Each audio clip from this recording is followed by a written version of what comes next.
imagine what is going to happen.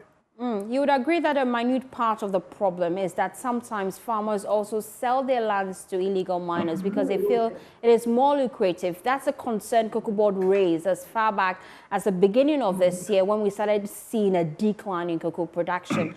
As an association, what are you also doing to bridge that gap? Exactly. So what we're doing is that we have to educate our members that, look, if you give the land out for these illegal activities, gold is not something they are going to mine forever. They will mine the gold on the land. Maybe for the meantime, you may be getting some money, but if they exhaust that place or if they can no longer find the gold there, by the time they leave the place, they would have devastated the land, the ecosystem, the soil fertility, everything will be destroyed. So where do you go back after that place? So we are educating them that they should not give their land out. Of course, some of them out of frustration, you know, farming already, they are facing so many difficulties in the system, the cost of inputs and all those things. So if they are facing so many challenges and they are induced with money, a number of them try to give out the farmland. Others too, the illegal miners use force to confiscate the land from them. We also have our members telling us that sometimes they try to induce them with money. When they resist, the next time you see excavators on the farm. And these are poor people, usually in the communities and the villages.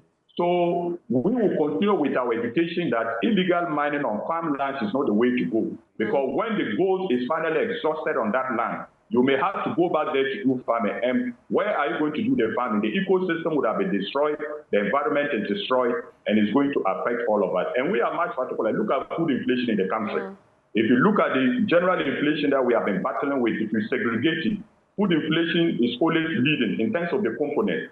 So if we are struggling to grow food, we are struggling to make Ghana become self-sufficient in food production, and farmlands are being destroyed with this level of impunity, then I'm afraid Ghana will have to rely heavily on import of food in the future. And normally we look at the projections that are being made. If our population is expected to hit about 54 million by 2050, what it means is that we are going to have many more mouths to feed in this country.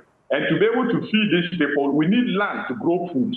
And if we need land to grow food and we are destroying the land, by the time we reach 54 million people in 2050, then I'm afraid it's going to be a disaster. And we can't sit and watch. We would have been failing the future generations. And that is why I want government to take action now.